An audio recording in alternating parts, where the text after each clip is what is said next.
Qué silencioso. ¿Cómo estás, Alberto? Hay mucha gente en silencio en esta sala. Sí, hay gente. Hay gente. ¿Habrá gente o no? Hay gente. ¿Cuánta gente tenemos ahora, por ejemplo? Una persona. 3 personas. 3 personas. Multiplíquense. 17. ¿Viste? No, así es como... Excelente. Así se multiplicaron los peces. 53. No. Sobre 100 empezamos a hablar. 73. Ah, no, mira. Ya. Ya, tenemos que... Ya, pues, rapidito. Para que... 122. Ya estamos, ¿viste? Ya podemos hablar. No, perfecto. 155. Ah, no, ya, no para. Sí. No para. Sí, podría ser candidato ya. No, ¿cómo estás, Alberto? Muy bien. ¿Y tú? ¿Qué tal? Bien. Contento, sí. ¿Sí? No voy a decir que la gente lo pedía, pero había gente que lo pedía. Sí, había mensajes permanentemente. Ya. Muchos que van mandando saludos. Y hemos ido contestando varios de los mensajes que nos dejaron en el tiempo pretérito donde no alcanzábamos. Entonces de repente ahí nos dedicamos a ir revisando, respondiendo, poniéndonos un poco al día, porque la verdad es que en un momento nos sobrepasó.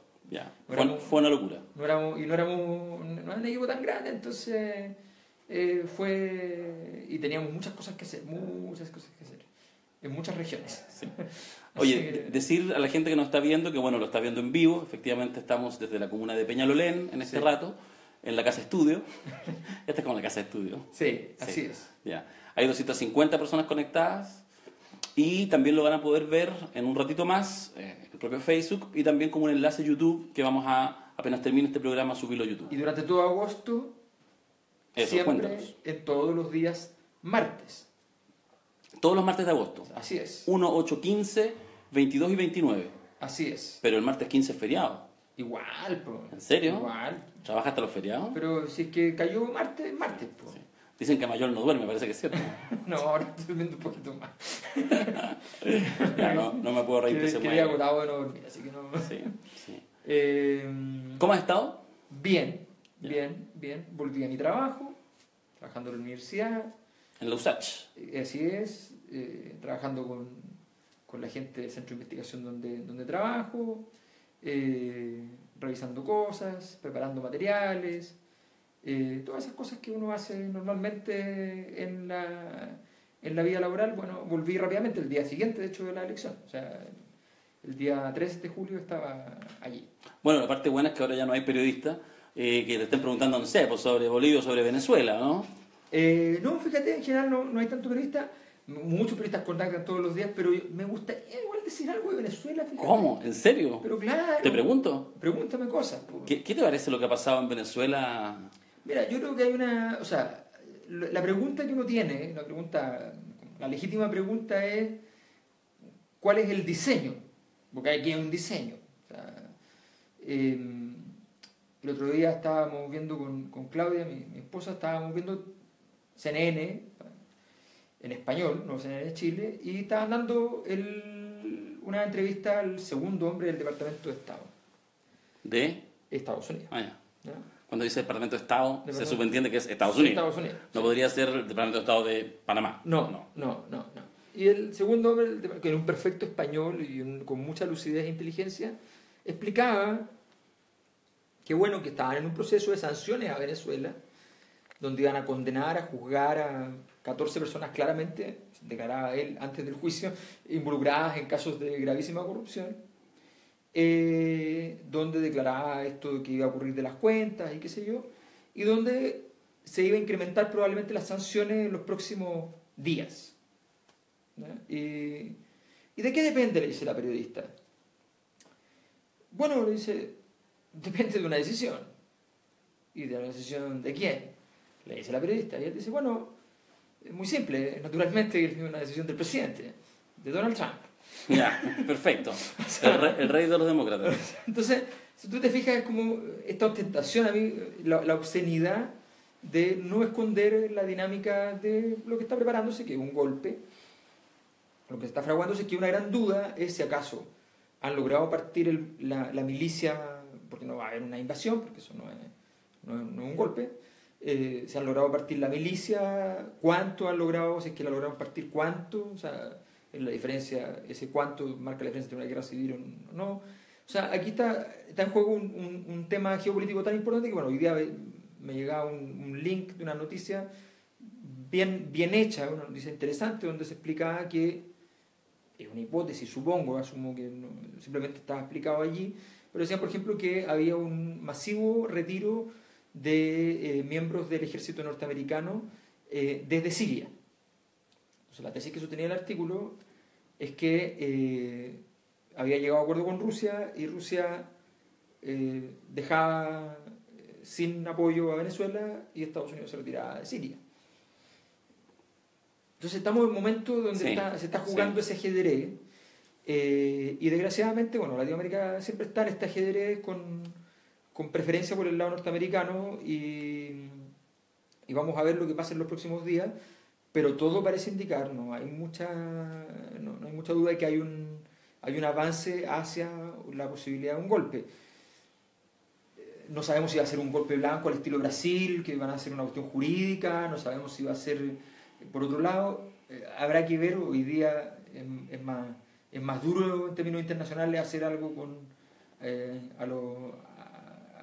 armas, pero bueno, no sé cuál es el diseño, pero también Trump quiere demostrar un poco de poderío mundial y lo más probable es que está amenazando a Corea del Norte, o sea, está jugando el juego al respecto. Oye, estamos conversando y todavía un par de minutos más, pero ¿por qué no nos cuentas? Porque vamos a hacer una entrevista. Vamos a hacer una entrevista. Sí, y yo de hecho miré recién a la invitada. Todavía no. Pero se está riendo porque es risueño, ¿no? Soy feliz. Eso. Ahí está. Ya, pero espérate, no, es que no puedo comentarte, si sé que fuera de cámara que vamos a no hablar de política contingente. ¿Cómo no puedes comentarme? No puedo comentarte lo siguiente. ¿No puedes dejar de comentarme? No puedo dejar de comentarte. Por favor. Sí. La democracia cristiana, una pastillita. ¿Qué te pareció? ¿También envías solidaridad a la Carola Goich, no?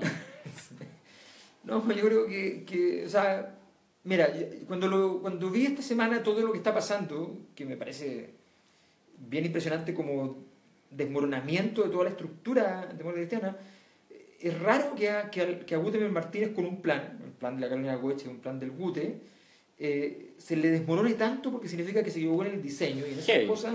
Y él no se equivoca. No se equivoca, o sea, es justo la gracia que tiene. Entonces uno ve esto y me dio la impresión como que pensé, mira la tontera que pensé, pero bueno, pensé en el archiduque Francisco. Francisco Fernando. Así es. Ya. Pensé en el archiduque porque ¿qué pasaba con el archiduque? El archiduque era nadie. ¿Ya? Hasta que lo mataron. Snob, irrelevante, todo le caía mal, no tenía ninguna importancia, el mundo no se desvivía por él. Y de repente lo matan, ¿ya? Y un tipo que no era nadie genera la Primera Guerra Mundial. Claro. Está buena metáfora esa, sí. Y entonces, naturalmente cerremos la metáfora, pensé en el diputado Rincón. El archiduque. Que no es nadie, que es lo que es, que él políticamente el hermano de Jimena y para la población masiva el hermano de Mónica. Claro. Y de repente es el culpable, sí, de la Primera Guerra Mundial. La Primera Guerra Mundial y se destruye, porque estamos viendo así como se demorona. Sí. La DC. Sí. La DC, o sea, sí. Notable. Notable. O sea, yo hubiera escrito Neruda. Pintado Picasso. Ya. Oye, ya, pues, ¿por qué no nos contáis cómo se llama este programa? ¿Cómo se llama este programa? En estado sólido. En estado sólido. Es un programa. Es un programa. Ya. O sea, estos no son las transmisiones en vivo con Mayol. No son los martes de Mayol. Ya, eso no son los martes de Merino. No, sí, menos mal. Bueno, algunos van a pensar que son los martes de Mayol, pero es en estado sólido. En estado sólido. La entrevista de Mayol. Así es. Ya, así perfecto. Es.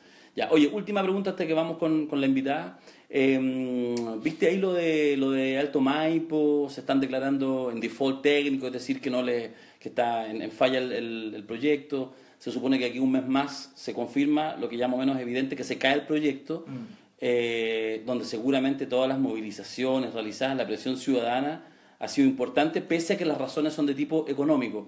¿Qué te parece? ¿Qué nos habla esto del modelo de desarrollo? ¿Qué tanto te metiste tú en eso y que has trabajado tantos años? Bueno, primero, cualquier empresa que diga que su problema es de carácter técnico para no hacer un proyecto muy rentable y que no consiguió inversionistas para ello, obviamente no está diciendo la verdad. Comprensiblemente, porque obviamente esas empresas se van a ver afectadas en el valor de sus créditos y todo lo que simplifica si es que reconocen la verdad de que tiene que ver con la movilización social, pero naturalmente, ya recordemos que este es un proyecto donde se había bajado el señor Andrónico Luksic en el momento que entró a ser youtuber, ¿ya? Él se bajó de este proyecto y luego ahora se baja el proyecto. Entonces, lo primero es entender que efectivamente esto es un proyecto que no cae por las razones que se están esgrimiendo, ¿ya? Como se llama Alto Maipo, perfectamente hay gente que le va a interesar hacer ahí un mall Alto Maipo o algo por el estilo, pero no va a ocurrir, porque efectivamente ahí lo que hay es una comunidad que se organizó y lleva mucho tiempo trabajando.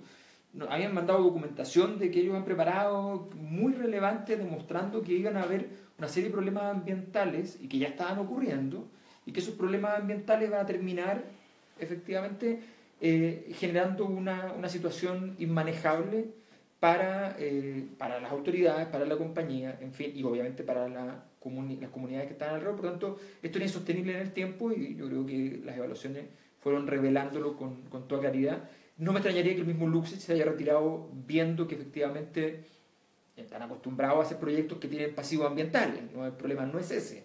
El problema es si la gente se da cuenta que hay pasivos ambientales. Claro. Entonces, y ahí lo que tú planteas, el modelo de desarrollo. O sea, este es un modelo de desarrollo donde si tú no lloras, ¿ya? No te mejoran el proyecto. Si tú no reclamas, no te ponen el ventilador que técnicamente había que poner para que no haya olores, no se hace el ahorro de agua que se necesitaba hacer para que no se secara la comunidad vecina. O sea, todo eso lo sabemos. Entonces aquí hay y ahí viene el famoso nombre zonas de sacrificio, donde efectivamente, de modo sistemático por todo Chile, vemos donde se instalan grandes plantas, grandes inversiones que generan mucho deterioro ambiental, mucho deterioro humano, pero que, bueno, son un gran negocio y por tanto producen, comillas, empleo. Y ese siempre es el argumento, o en este caso, energía, con la necesidad energética. Yo siempre digo, miren, aquí hay una cosa muy simple. Hace 6 años atrás estaba la tesis sostenida de modo sistemático de que aquí no iba a haber energía en los próximos 5 años en Chile. Resulta que hoy día no hay ninguna crisis. Y nos decían, esto es un hecho porque no se ha construido lo que había que construir y recién estamos empezando a construir, si es que aprobamos estos proyectos como Hidroaicén, ¿ya? Para tener la energía necesaria para poder tener la cobertura que necesitamos en los próximos 6-7 años. No ha ocurrido. Nos hicieron esos proyectos y no ha ocurrido. Lo que sí se acabó es el agua, que nunca se dijo, y a nadie le importó. A nadie le importó, me refiero... Sí, claro, a la prensa, a la opinión pública que se construye. Pública. Sí. No se escribieron libros al respecto, se escribieron libros sobre cómo Chile se iba a quedar sin luz, no se escribieron libros al respecto del agua, solamente grupos organizados, súper valiosos en términos de trabajo de ONG, qué sé yo, más las comunidades afectadas, estuvieron sistemáticamente señalando aquí, no es que se va a acabar, se acabó el agua en lugares con ríos. Entonces tenemos una situación donde evidentemente aquí se revela nuevamente nuestro modelo de desarrollo, y se revela porque además muchas veces los proyectos de este tipo se buscan realizar en las zonas más alejadas de Santiago, porque el nivel de visibilidad de los problemas acá es mayor y por tanto saben que hay una mayor probabilidad de que caigan efectivamente esos proyectos. De hecho, Hidroaicén no cae en Aysén, claro, cae en Santiago. Claro. Entonces, bueno, podríamos llegar a mucho más así, pero dejémoslo ahí. Entonces retomamos, yo quiero darte un pie, porque lo venía pensando en este instante, para que tú presentes a la invitada, ¿cierto? Que además, y ese título no se lo quitará a nadie, va a ser la primera invitada a este programa, a este ciclo, que uno nunca sabe lo que depara el futuro. Y decir que hace un par de meses atrás, acompañándote en una actividad, entramos a un gimnasio, ¿cierto? En la comuna Estación Central, y en realidad uno vio ahí a una dirigente con aproximadamente unas 600, 700 personas que abarrotaban este gimnasio, con una conciencia, con una capacidad, con una claridad política de sus necesidades. Nos referimos a los pobladores de Ucamau, y con una dirigente que en realidad se ve gigante, ¿o me equivoco? No, muy impresionante. La escena fue muy impresionante, y fue muy impresionante porque no solo por la cantidad, que era una cantidad muy importante y que en Chile, o sea, no sé, cuando Ricardo Lagos iba a ver a reuniones y asambleas y que se veían 30 personas, 20 personas, entonces era muy, muy impresionante. Pero aparte de la cantidad, lo que tú señalas es muy es significativo. Aquí está un tema de, porque después fuimos a otras reuniones además, y el tema de la capacidad de generación de conciencia, que es algo que es un déficit tan grande, que es algo que, una autocrítica dentro siempre del Frente Amplio, que tenemos que ser súper conscientes de nuestras propias falencias, de los errores que hemos cometido, donde la capacidad de producir efectivamente o de enfrentar la problemática de la conciencia, porque aquí hay dos posibilidades. Cuando uno quiere instalar ideas nuevas, ¿ya? Bueno, hay solo una alternativa, instalar ideas nuevas. Pero muchas veces cuando uno es un actor nuevo y trae ideas nuevas, dice, oye, soy un actor nuevo, si además traigo ideas nuevas, me voy al carajo. Entonces trato de instalarme como actor nuevo, pero con ideas antiguas. Pero con ideas antiguas, ser feo la ola, eso, así se le llama Yeah. en el mundillo político. ¿Para qué voy a hacer una ola? Ser feo la ola. Surfear la ola. Bueno, no es lo que acontece acá. Lo que acontece acá es una construcción política muy sólida, difícil de encontrar en Chile, y me parece que tiene un gran valor y, bueno, muchos ya saben a quién nos referimos probablemente, Doris González Ucamau. Hola, Doris. Hola, ¿qué tal? ¿Cómo están? Bien. Bueno, Doris es una de las dirigentes principales de Ucamau y estuvimos efectivamente en esa escena con ella, con Alan, y ella dirige este colectivo que ha participado, está trabajando dentro del Frente Amplio, no obstante no estar incorporado formalmente en la mesa, ha trabajado con nosotros de modo sistemático, estuvo en nuestra campaña, de más está decir que además le agradezco mucho porque el trabajo en la comuna de Estación Central, donde trabajaron, fue excelente, un resultado muy, muy bueno, de los mejores resultados que tuvimos en las distintas comunas. Así bastante trabajo y que dio frutos y que esperamos que siga dando frutos. Así es que es un trabajo súper bien hecho y súper valioso en ese sentido. Pero comentemos un poco, porque Ucamau ha trabajado muchísimo la temática de vivienda, no es lo único que ustedes han trabajado, tiene una posición política bien completa, pero hablemos un poco de Ucamau como organización, cómo funciona, cómo nació, porque tiene una historia larga, mucha gente cree que es un movimiento nuevo. Últimamente ha salido hasta en portadas de lunes, estuvieron, o la cuarta, ¿cuál fue que se aparecieron en la portada hace un par de semanas, no, un mes atrás, una cosa así, que estaban en la semana de lucha y en las mañanas hacían algunas cositas. Estuvimos en varios medios de comunicación, sí, yo lo vi escritos y me sorprendió verlo ahí en medio... bueno, y hace una semana estuvimos movilizados también y convocados por la coordinadora No Más FP. Así es. Pero antes tuvieron una que ganaron, normalmente ustedes han ido avanzando y ganando pulsada tras pulsada. Cuéntanos un poco, ¿cómo nace Ucamau y cómo se ha desarrollado ya esto que va en 3-4 generaciones de dirigentes de trabajo territorial? ¿Cómo ha sido? Sí, mira, ha sido un camino bien largo.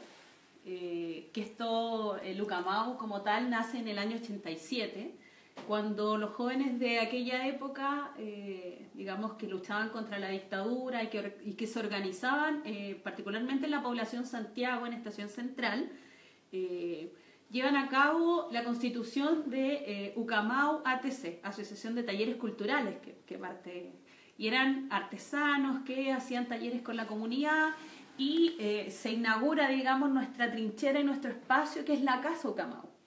Y que desde el año 87 se ha venido trabajando el tema de autogestión, organización de las comunidades, en todo ámbito. Y además utilizando todas las formas de lucha que nosotros tenemos como pueblo, digamos, y que necesitamos dependiendo del momento histórico, además, que estemos viviendo. Entonces, en el año 87 se inaugura esta organización, nace, y de ahí en adelante se vienen haciendo sucesivas tareas. Han pasado varias generaciones que se mantienen incluso desde su fundación.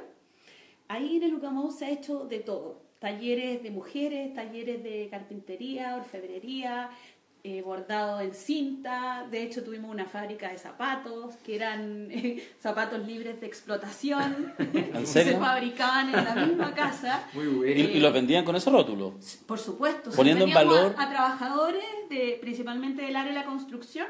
Entonces, fabricábamos los zapatos. Yo fui parte de ese proceso también. Y claro, y en su cajita decía zapatos libres de explotación Ucamao. Bien. Ahí Y también... eso tenían maquinaria, porque esos los zapatos en general requieren un mínimo de maquinaria. Teníamos una maquinaria que nos permitía elaborar, no teníamos una gran Claro, producción, pero que lo que se hacía ahí también se hacía con mucho amor y eran zapatos que duraban años. Industria nacional. Muy bien, muy bien. Entonces, además, por ejemplo, muchos de nosotros que digamos en la época secundaria fuimos parte del Cordón Popular de Educación, nos hicimos dirigentes en nuestros liceos, en nuestros centros educacionales, y ahí fuimos como captando un poquito más el tema de la militancia política y la importancia que tiene la política también en nuestro cotidiano vivir. De ahí en adelante ya hemos... ¿Tú militas desde qué edad? De los 13, 14 años. Ah. Debo reconocer que, bueno, yo nací el año 81, el Ucamao ya existía, pero yo participaba como niña de mi población en los talleres que se hacían en las tizadas. ¿Tienes 36? Sí, 35 en diciembre cumplo los 36. Pero te ves de 34. Muchas gracias, muchas gracias.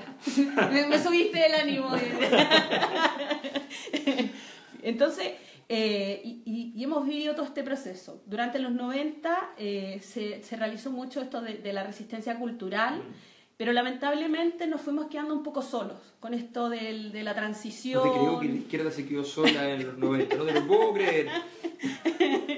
Entonces, la transición y esto de que, bueno, la consigna era vamos a sacar a Pinochet, y eso era como lo que movilizaba a la gente. Se va Pinochet y se queda un poco sin contenido la lucha, digamos, el afán de organizarse. Después lo fueron a buscar y le dijeron, oye, vamos a defender a Pinochet en Londres. ¡Vamos, sí, vamos, fueron a buscar a mucha gente. Entonces ahí, después de ese proceso, mucha gente como que se fue y dijo, bueno, aquí la cosa va a cambiar. Esta alegría que nos ofrecieron, que nunca llegó, todavía no llega, que han sido más penurias que alegría, lo que nos ha hecho vivir la concertación, lo que vino la transición, hoy día la nueva mayoría. Entonces, eso hizo que se desarticulara el tejido social que existía en la organización. Y lamentablemente nosotros no tuvimos una visión en ese minuto de que lo que teníamos que hacer era lograr reencantar a esa gente. Quizá modificar un poco nuestra forma, y nos quedamos mucho en la política del autoconsumo, de convertirnos en un pequeño colectivo que, puta, somos los más revolucionarios muy del intenso, mundo, muy intenso. así, mucho de militar, de leer, pero nos juntábamos, leíamos las mismas cosas, nos gustaba la misma música, hasta nos vestíamos parecidos. Pero nosotros lo estábamos haciendo muy bien y eso era lo que no lográbamos comprender en ese minuto. Los 20 más puros del mundo. Exactamente. Ya. Entonces, Bien. así como la vanguardia. Sí, pero sí, porque no había retaguardia. No había ninguna no había retaguardia. retaguardia. ¿No? ¡Vamos! Y atrás así. Claro, los coirones ahí. Entonces, Algunos se están enojando. Algunos se están enojando y no están viendo. Chiquillos, si ustedes son vanguardia, no tienen nadie atrás, escuchen a Doris. Sí, porque además que esto lo estoy diciendo como una autocrítica a nuestra organización, a Ucamao, lo que fuimos y lo que hemos logrado, digamos, en estos últimos años también, que eso se debe al proceso de conocimiento de otras experiencias en Latinoamérica, en Argentina, en Venezuela, Colombia, Bolivia, procesos de organizaciones que comienzan a articularse y trabajan en los territorios y logran, digamos, dinamizar la política a través de las mayorías. Claro. Entonces, después del proceso de conocer diferentes organizaciones del continente y que en algunos casos el proceso electoral ayudó mucho a dinamizar eso, nosotros dijimos, bueno, ¿por qué Chile va a ser tan distinto? Los aires en el continente no hablan de revoluciones, sino que están cambiando el momento. Y también tenemos que ir variando nuestra forma de organización. O sea, no digo renunciar a lo que creemos, por el contrario. O sea, ir actualizándonos a los tiempos.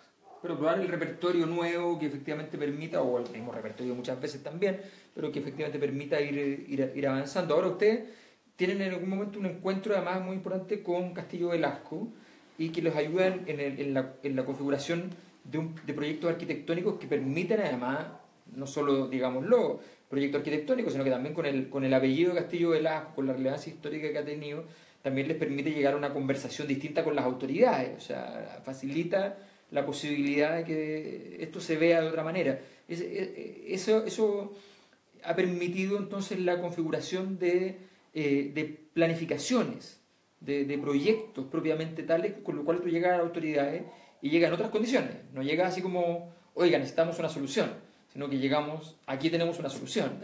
Eso también, ¿cómo se fragua esta idea de llegar con una propuesta y no solamente con una crítica? Que es algo que yo creo que también tenemos que aprender mucho en el Frente Amplio, donde muchas veces como que perseguimos conflictos de todo tipo y nos paramos en la puerta de la termoeléctrica y nos paramos en la puerta del basural y decimos esto no puede seguir así. Y nos falta llegar a ese momento en el cual llegamos con el plan.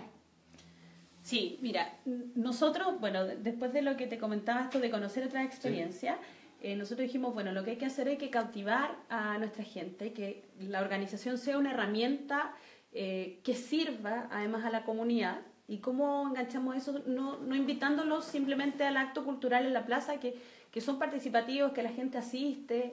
Entonces, le preguntamos a la comunidad cuál era la necesidad más importante y la necesidad más sentida que tenían. Y la vivienda fue por lejos.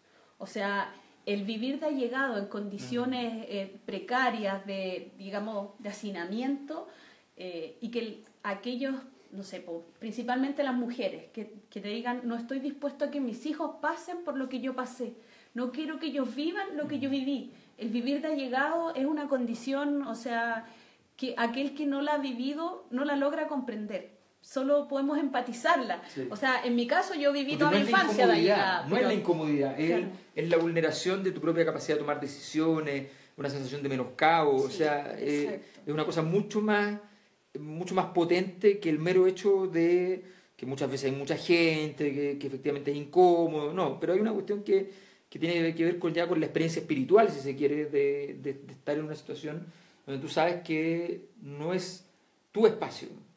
Exacto. Entonces, ahí lo que hicimos, bueno, convocamos a nuestro entorno y dijimos, si la vivienda es la necesidad más importante, aquellos que logramos llegar a la academia, que tenemos diversas herramientas que podemos poner a disposición de la organización, vamos a trabajar por eso. Vamos a aprender cómo funciona. Y en el año 2011, porque esto fue en el 2010 que comenzamos a planificar esto de la lucha por la vivienda, en el año 2011 ya inauguramos lo que es la lucha por la vivienda. Y ahí, claro, logramos poner en sintonía también a alguien de la talla de don Fernando Castillo Velasco, Premio Nacional de Arquitectura, Intendente de Santiago, o sea, un personaje magnífico, en arquitectura, y que se pone a disposición además de una organización que no le iba a hacer rentable tampoco, si él no estaba por las lucas. Entonces nos dijo, ustedes tienen un sueño y ese sueño yo los voy a ayudar con las herramientas que tengo, con los conocimientos, pero quienes tienen que hacer posible ese sueño son ustedes, no hay nadie más. Y ahí nosotros, que además creía mucho en los sueños, hay que decirlo, que es algo que en la política actual no existe. O sea, no, gran. Y demócrata cristiano. Súper interesante también, porque en realidad... Esta semana, recordé. Sí, o sea, que a un demócrata cristiano que... No, y que los demócratas cristianos recuerden que también han tenido referentes de ese nivel. De esa talla, sí. Siempre minoritarios en todo caso en la toma de decisiones. Una talla espiritual, bueno, en todos los partidos de esa talla siempre es difícil encontrar, pero con un liderazgo, con una capacidad, con un espíritu democrático, con un espíritu de lo que tú estás diciendo, de decir, bueno, está bien, yo te voy a ayudar en tu sueño, pero el sueño sigue siendo tuyo. O sea, tú hazte cargo porque también te regala, si cabe el caso, tu autonomía. Exactamente. O sea, que además que para formar una organización con las características que se necesita hoy día, y hablando social políticamente, es eso, o sea, la autonomía, la autodeterminación, tener capacidad de reflexión. Y esa es la tarea que nos hemos dado en el Ucamau. O sea, hemos convocado a nuestra gente a las asambleas a reflexionar, a debatir. Un espacio que se había perdido sobre todo para los sectores más populares, digamos en las poblaciones, los barrios, sí, en el mundo de las trabajadoras y los trabajadores, que hoy día lamentablemente está tan desarticulado, pero que efectivamente existe y está en el ADN de la gente el de compartir, de estar en comunidad. Y particularmente para nosotros el proyecto de la maestranza de San Eugenio recobra eso, recobra el sentido de la mujer, del hombre trabajador, del obrero, y que lo que va a hacer va a vivir en comunidad, decidir cómo quiere vivir, participar de eso que es el lugar donde vas a habitar con tu familia, con tus hijos, con tus vecinos. No es solamente una casa, sino que es un espacio donde tú vas a ir definiendo ciertas cosas y que además permite ir cambiando la calidad de vida, pero además perspectivándolo digamos, a nivel país, como sociedad. O sea, no nos vamos a quedar tranquilos solamente obteniendo una casa, sino que lo que queremos efectivamente es que este país cambie y que deje de ser tan anormal, que este país se normalice, que eso debiera ser lo natural. Sí, es que además esa forma de caminar que es como... Porque la vida social... o sea, nosotros el otro día estábamos con Rodríguez Villasante, que es un importante académico español que andaba por acá, de la órbita Izquierda Unida, Podemos, de la órbita, porque en realidad era más bien, siempre más bien Izquierda Unida, comunista, qué sé yo, pero obviamente aguequeteado porque además de la facultad donde nace Podemos, entonces... Un buen tipo. Un gran gran intelectual que estuvo mucho tiempo trabajando en Ecuador en el proyecto de Correa, de refundar el sistema educativo universitario, digamos. Bueno, y él hablaba sobre cómo producir la participación. Y ahí empieza una conversación donde empezamos a ver cómo también de alguna manera, de repente, cuando uno pone la palabra participación, lo que está hablando en realidad es de una prótesis, porque en realidad la palabra participación aparece cuando la política no es suficiente para producir participación. Entonces la participación aparece como una cuestión distinta a la política, cuando la política, al natural, debiera ser al mismo tiempo movilización social, participación, compromiso, o sea, no debiera... Entonces, lo que ustedes han producido es una capacidad de caminar con las dos piernas, y decir, mira, está lo social, está lo político, porque aquí nos pasa que hay muchos movimientos y partidos que realmente se les produce un fenómeno de sabanitas cortas. Es como, oye, vamos a dar un paso político que ha destapado lo social. ¿Ya? Oye, no podemos perder lo social, volvamos a lo social. Chao política. Chao la política. Se pierden todas las elecciones. Claro. Sí. Entonces, esa cuestión es muy difícil en un escenario como el que tenemos, donde la política, y ojo, esto no es una crítica solamente, porque también tiene que ver con las condiciones. O sea, cuando tú aterrizas en una elección y ves al frente a alguien que va a poner 400, 500, 600 millones de pesos para ser senador, diputado, ¿ya? No importan las lucas, lo que importa es estar allí, ¿ya? Y aterriza un ovni, o sea, no tengo que... Y aterriza nomás, pues, con 500 millones vaya a estar en todas las esquinas. Hasta yo capaz que me elijo. Entonces, frente a eso, quienes están haciendo la construcción política desde la cosa, por ejemplo, nosotros estuvimos ahí en la Asamblea General. ¿Ustedes tienen una Asamblea General grande? ¿Cuántas veces al año? ¿Una vez al mes? ¿Una vez cada...? Una vez al mes. Si necesitamos más de una vez al mes. Se hace más. Pero, claro, pero además tenemos... Cuando hay que hacer maldades. Reconoce. Las semanas de lucha le llamaste. Las semanas de lucha. ¿En serio? Que los podemos llamar de reflexión también, porque sí, ahí se toman las decisiones que tienen que ver con... Te están buscando aquí afuera. Aquí el pan cuadrante te está buscando. Claro. La más amada del servicio. Pero además, nosotros también tenemos el espacio de congreso de pobladoras y pobladores en el Ucamau, que es el espacio donde se encuentra todo el mundo. De hecho, los niños y así como la familia completa. Los niños también tienen su espacio congresal, que es el congreso infantil, y que ellos también hablan y discuten, dependiendo de su edad y todo, qué es lo que sueñan, cómo quieren vivir, qué es lo que se imaginan ellos en su futuro. Entonces eso... O sea, niños tratados como personas. Sí, exactamente. Wow. Entonces eso, o sea, solo te puede fortalecer. Claro. Y lo que te va a permitir es seguir organizándote y luchar para de verdad construir el mundo que nuestros hijos sueñan. Pero además ustedes se juntan toda la semana en una asamblea un poquito más chica. Sí. Un poquito más chica, 120, ¿no? 130. Sí, o sea, sí. Poquito Tenemos más chica. la asamblea, que podríamos decir que es la asamblea normal, que es de 120, 160 personas. Ya. Las asambleas generales, que ahí es cuando se juntan las 600, 700 personas Claro. que la que nos visitaste tú. Sí. Bueno, también visitaste La asamblea, asamblea, las de sí. 100 y tantas Sí. personas. Y el espacio de congreso, que es el espacio de, digamos, de encuentro máximo de toda la organización. Y además, como dirigentes, digamos que como columna vertebral, dirigentes y delegados del Movimiento de Pobladores Ucamau, los días lunes es sagrada nuestra reunión. Y sí o sí se hace, aunque sea feriado, aunque llueva, truene, relampaguee, tiene que estar ese espacio que es el que permite articular y dialogar a las diferentes asambleas según sus problemáticas, porque ahí es donde se exponen. Entonces tenemos... O sea, son los dirigentes de la asamblea. Sí. Yo les quiero contar una cosa, que por allá por el principio del siglo XX, 1900, 1902, se empiezan a formar unas pequeñas asambleas en un país grande, en un territorio gigante. ¿Ya? Y esas asambleas se llamaban Soviet. ¿Ya? Y esas asambleas empezaron a crecer, y de repente un curita hizo una especie de proto-revolución que no funcionó en 1905, ¿ya? Pero las asambleas siguieron creciendo y creciendo. Era un curita como de cristiano, una cosa así, imagínense. ¿Ya? Entonces, y siguieron creciendo, y de repente, ya más o menos 10 años después, ¿ya?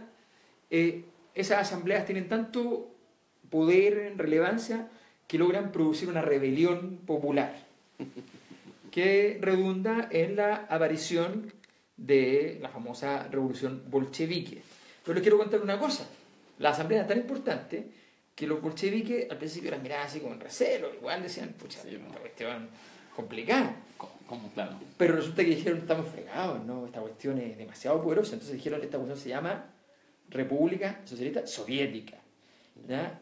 Y son soviets. Después inventaron una idea genial, que hacer un soviet supremo que dirigía a todos los soviets. Y ahí tomaron control.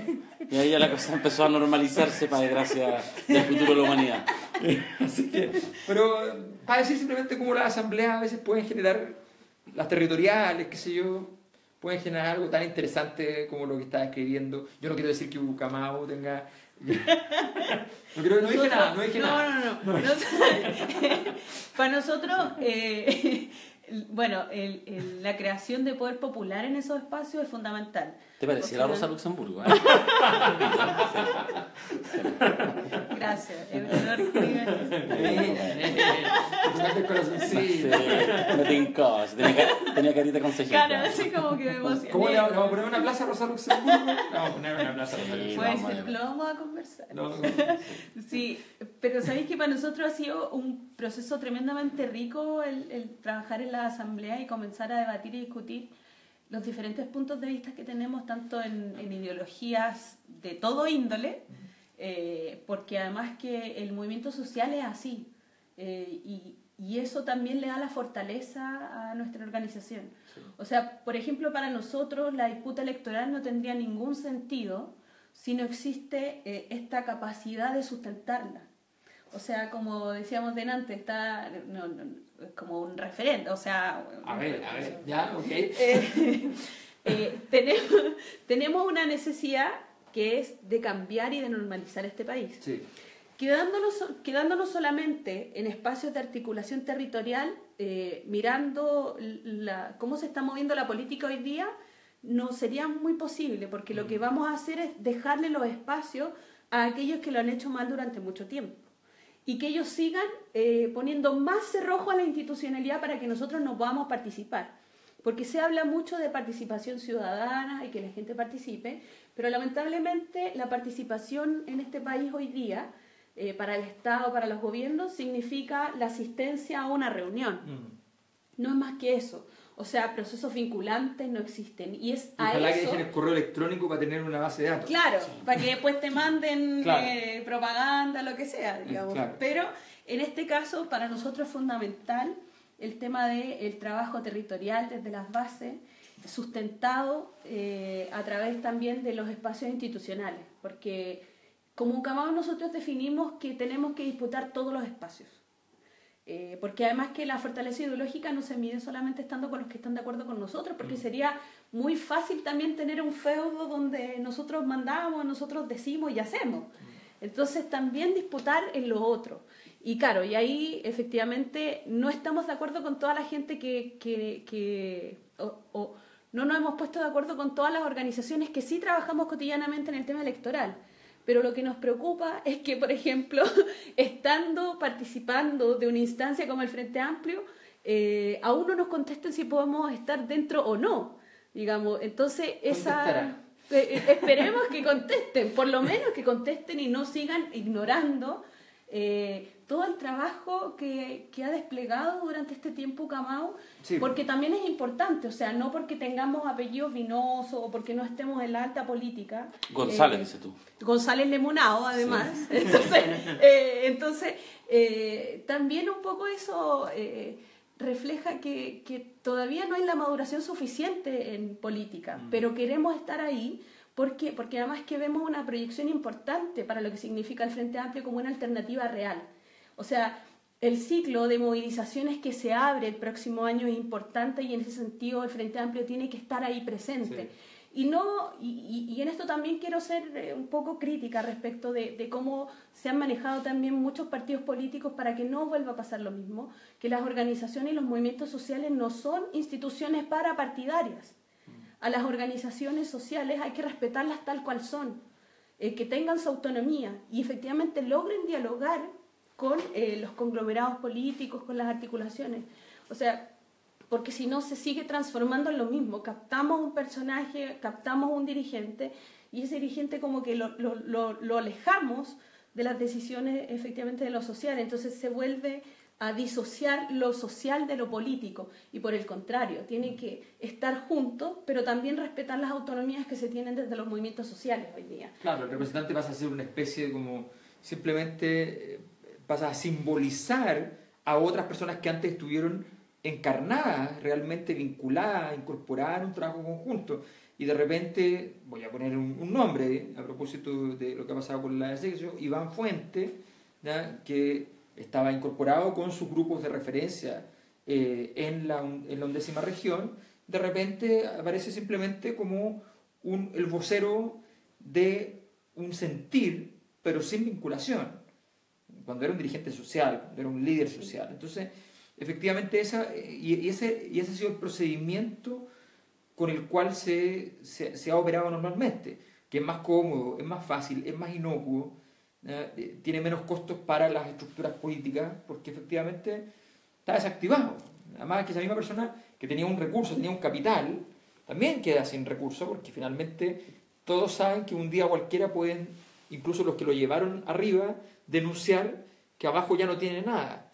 Y por tanto también depende un poco de ese silencio cómplice de los propios que produjeron ese escenario. Entonces creo que efectivamente tú lo que planteas allí de esa necesidad de mantener todo esto integrado, que requiere un trabajo enorme como el que hacen ustedes, sistemático todo el tiempo, ese trabajo permite efectivamente una construcción de orgánica, precisamente. Ahora tú, la crítica que hace, nosotros tenemos que asumirla. O sea, a ti te han invitado a muchas actividades de Frente Amplio, pero a tu organización no.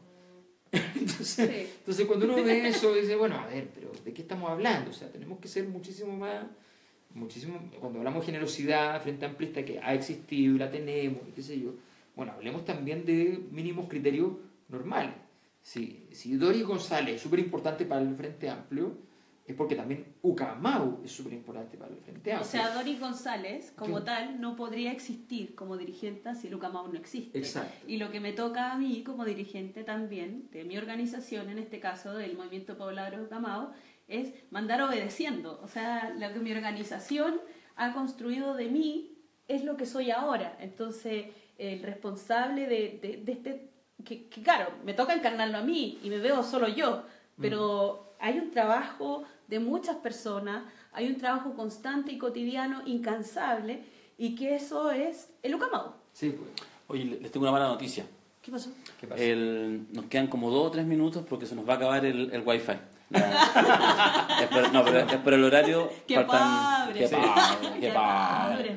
Así que para que vayan cerrando, yo estaba entretenido, pero... Pucha, que ya, muchas Pucha. cosas. Tú ya, sabes que el ya. tiempo es tirano en televisión. Es cierto, Sí. es cierto. Es cierto.